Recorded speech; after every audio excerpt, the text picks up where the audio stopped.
আসসালামু আলাইকুম। হ্যালো প্রিয় লিসেনার্স, কেমন আছো তোমরা? আশা করি ভালো আছো, ভালোর দলে আছো। যার যার অবস্থান থেকে যে আমার গল্প শুনছো সকলকে শুভেচ্ছা অভিনন্দন জানাচ্ছি। এপার বাংলা ওপার বাংলা, বাংলা ভাষাভাষী পৃথিবীর যে কোনো জায়গা থেকে আমাকে শুনছো সকলের প্রতি রইল শুভেচ্ছা অভিনন্দন। হরর বাংলা অফিসিয়াল বিডি প্রতিনিয়ত তোমাদেরকে ভৌতিক গল্প উপহার দিয়ে যাচ্ছি। ভালো লাগা, বিশ্বাস করা কেবল তোমাদের উপর নির্ভর করে। তবে ভূতের গল্প শুনতে শুনতেই আমরা কিন্তু সকলে বড় হয়েছি। একটা সময় ছিল হ্যারিকেনের আলোয় উঠোনে বসে দাদা নানি পিসি মাসির কাছে গল্প শোনার যে বায়না, সেটা ছিল হয়তোবা এখন আর নেই। কিন্তু কোনো প্ল্যাটফর্মের মাধ্যমে আমরা সেই ভৌতিক গল্পকে শুনে থাকি। আমার এই horror Bangla official YouTube channel কখনো মিথ্যা কুসংস্কারকে প্রশ্রয় দেয় না। আশা করি তোমরা মিথ্যা কুসংস্কার সমাজে রটাবে না। আজকে প্রশান্ত সর্দারের কলমে লেখা ভূতের গল্প, ভালো ভূতের গল্প। তাহলে আমরা গল্পে ফিরে যাই। গল্প পাঠে যথারীতি আমি আছি তোমাদের সঙ্গে বাদুর রায়হান, শব্দ সাউন্ড এডিটিংয়ে তাহমিনা রায়হান মিম, পোস্টার ডিজাইন আরিফিন রায়হান অনন্ত। ঠাকুরদার গল্প শুনেছি, চোখে দেখিনি। জন্মানোর অনেক আগেই তিনি আমাদের ছেড়ে পালিয়ে গেছেন। হ্যাঁ, পালিয়ে গেছেন। ঠাকুরমার বয়স তখন সবে 23, বাবার 6, কাকা ও পিসির যথাক্রমে 4 ও 2। ঠাকুরদা ছিলেন বাপ মায়ের একমাত্র সন্তান। গিয়ে 2 জমি ছিল, তা দিয়ে কোনো রকম 2 ছেলে ও মেয়েকে নিয়ে ঠাকুমার দিন পার করেছেন। অল্প বয়সে বিধবা, সব প্রতিবন্ধকতা মাথায় নিয়ে একান্ত নিষ্ঠার সঙ্গে ছেলে মেয়েদের মানুষ করেছেন। উচ্চশিক্ষা দিয়ে সমাজে প্রতিষ্ঠিত করেছেন। নিজের সুখ স্বচ্ছন্দ বিসর্জন দিয়ে সংসারটাকে দাঁড় করিয়েছেন। সেই ঠাকুরমা আজ নেই। 18 বছর আগে তিনি পরলোকে গমন করেছেন। কিন্তু সেই মধ্যে 40 আজও ঠাকুরমা ভীষণভাবে মিস করি। ঠাকুমা বেঁচে থাকলে আজ আমি নিশ্চিন্ত প্রতিষ্ঠিত লেখক হয়ে উঠতাম। ঠাকুরমার অনেক গুণের মধ্যে এক এবং অদ্বিতীয় গুণ ছিল গল্প বলার মতো ক্ষমতা। কি অনায়াস দক্ষতায় তিনি একের পর এক গল্প বলে যেতেন। আমরা হ্যাঁ হয়ে শুনতাম। নানা ছোট বলে নয়, ঠাকুরমার গল্প বলার স্টাইল বা আঙ্গিক ছিল অসাধারণ। বিষয়বস্তু নির্বাচনে তিনি ছিলেন সিদ্ধহস্ত। একেবারে অল্প গল্প বলা শুরু করলে আর সঙ্গে ছাড়া যেত না। জ্যেষ্ঠতা খুচরো 5 ভাইয়ের সঙ্গে তার 18-র মতো ছিল। কখনো ভয়, কখনো উত্তেজনা, আনন্দ ছটফট করতাম। গল্প শেষ না হওয়া পর্যন্ত সে কি টানটান উত্তেজনা। তারপর গল্প শেষ হয়ে যেন শেষ হতো না। তার রেশ বয়ে বেরোতাম অনেকক্ষণ। সব না হলেও অনেক গল্প তিনি নিজেই বানাতেন। ভূতের গল্প সাধারণত বলতে চাইতেন না, ভয় পাবো বলে। কিন্তু আমার জেদাজেদিতের মধ্যেই তাকে ভূতের গল্প বলতে হতো। বিষয়বস্তু নির্বাচন আর বলার সে কি অপূর্ব মেলবন্ধন। আশেপাশে একাই তার শিকি ভাগও পেলে বর্তে যেতুম।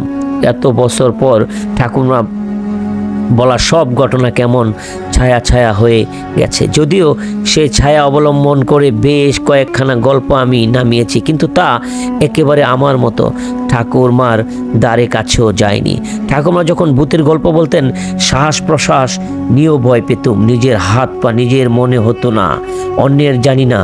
মাঝে মধ্যে পায়ে চিমটি কেটে দেখতুম পাটা আমার কিনা, কিন্তু লজ্জা কখনো কাউকে কিছু বলিনি। মনে হতো তবু বুঝি তা ঘাড়ে নিঃশ্বাস ফেলেছে। পেছনে ফিরে দেখো, সে সাহস হতো না। একেবার হয়েছে কি, গল্প শেষ হয়ে গেল, মনা উঠেছে না। মনা আমাদের সবার ছোট্ট 3-তে পড়ে, ভীষণ আদুরে। মা বাদ বেড়ে ডাকতে আমরা রান্নাঘরে হাজির। মনা তখনও ঠাকুরমার কাছে বারান্দায় বসে। গুড়িমা আমাদের বাদ ধরে দিতে দিতে বলল, কিরে মনা এলো না যে বড়? সে এখনো ঠাকুরমার কাছে বসে আছে। ছেলেটাকে নিয়ে আর পারি না বাপু। রাত 10:30, এখনো খাওয়ার কোনো নাম নেই। সবার বড় সোনাই দিদি ধমক দিয়ে বললেন, কিরে সোনাই, তোরা সবাই মিলে চলে এলি, ছোট্ট ভাইটাকে সঙ্গে নিয়ে এলি না? ঘুমিয়ে টুমিয়ে পড়েনি তো? না না, খুড়িমা ড্যাব ড্যাব করে তাকিয়ে আছে। আসার সময় হাত ধরে টানছিলাম, নেকেরা মেরে ছাড়িয়েছে।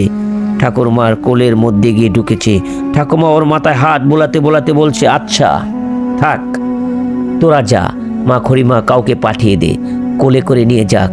দেখিস না কেমন ভয় পেয়েছে।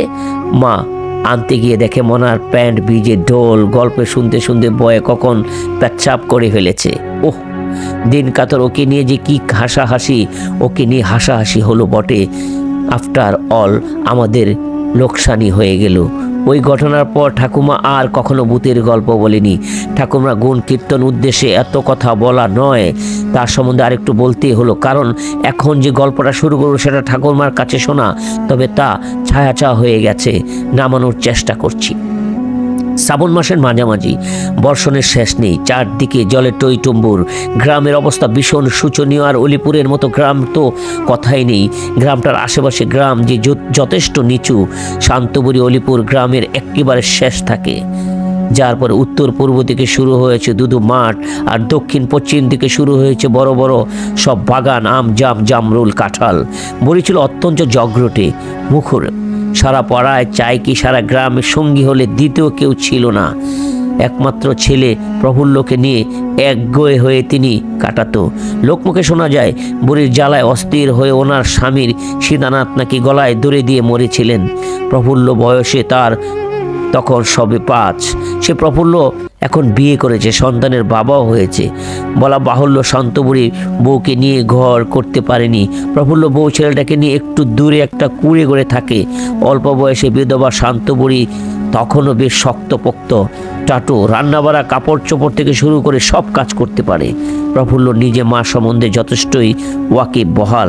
শাশুড়ি বউ ঝগড়া শুরু হতেই দুজনকে আলাদা করে দিয়েছে। প্রফুল্ল জানতো মাকে শোধরানো যাবে, কিন্তু তার চেয়ে এই ভালো।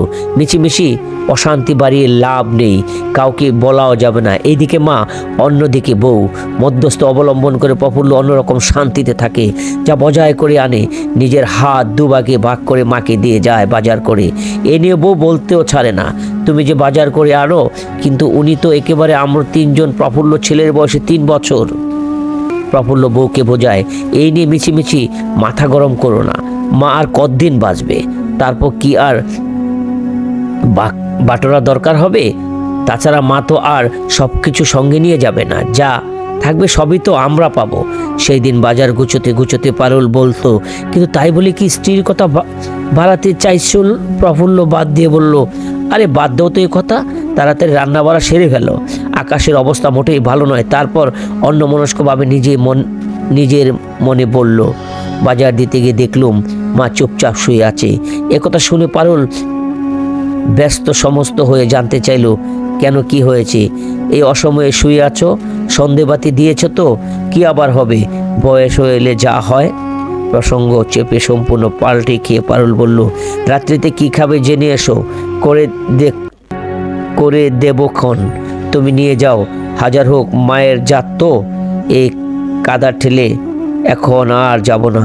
তাড়াতাড়ি দুটো খেয়ে মার কাছে রাত্রে গিয়ে থাকবো। যা খাবো তখনই ব্যবস্থা করে দিতে হবে। প্রফুল্ল দাওয়ায় উঠে শুকনো গামছায় পা হাত মুছতে লাগলো। প্রফুল্ল দাওয়ায় উঠতে না উঠতেই মুষলধারে বৃষ্টি শুরু হলো। বৃষ্টি যেন তার দাওয়ার ওঠার অপেক্ষায় ছিল। 8টা নাগাদ প্রফুল্ল যখন আবার বেরোলো, তখন বৃষ্টি পড়ে চলছে, তবে তোর আগের চেয়ে অনেক কম। অন্ধকারে প্রফুল্ল চোখ সেট হয়ে গেছে। বাড়ি ঢোকার মুখে সে দেখলো দাওয়াতের শক্তপোক্ত উপরে মা তেমনি ভাগেই শুয়ে আছে। আলো জ্বলে নাই, বোধহয় উঠে জ্বালাতেও পারে না। ঘুটঘুটে অন্ধকার সারা বাড়ি ঢেকে আছে। উঠোনে একটু জল, ধারে কাছে কোথাও সাপ ব্যাং দৌড়ছে। ছপ ছপ করে একটা ব্যাং বোধহয় লাফিয়ে বেড়ালো। ছাতা নেই, গামছা মাথায়। প্রফুল্ল ভিজে সপ সপ হয়ে গেছে। উঠোনের জল ভেঙে দাওয়ায় পইটাতে পা দিতে তার বুকটা ছেদ করে উঠল।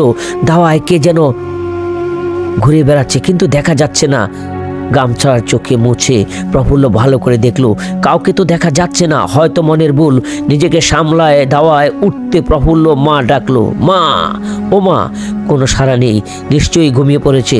শরীর খারাপ, কিন্তু মার একটা শুকনো কাপড় যে তার চাই, তার কাপড় ছেড়ে ফেলতে হবে। একদম বিছে গেছে। মা থান কাপড় পরে। মাঝখান থেকে দুবাজ করে লুঙ্গির মতো করে পড়লেই হবে। প্রফুল্ল বাবার আগে ছায়া মূর্তিটা ঘরের ভেতর থেকে শুকনো কাপড় আর গামছা এনে দাওয়ার বাড়িতে ঝুলিয়ে দিল। দরজা যেন বন্ধ ছিল তেমনি বন্ধ হয়ে রইল, খোলা দরকার পর্যন্ত হলো না। ব্যাপার স্যাপার দিকে প্রফুল্ল লোম খাড়া হয়ে যায়, কান দিয়ে আগুনের ঠিকের বেরোচ্ছে। বাবারে, মা তো শুয়ে আছে, তবে ভিজে কাপড় সেই মায়ের গা হাত দিয়ে ডাকতে গিয়ে দেখে মা কোথায়, মা তো মরে কাঠ। প্রফুল্ল থমথমে হয়ে গেল। মা নেই, এই অনুভূতি তাকে অন্য জগতে নিয়ে গেল। তার এখন ভয় করছে না।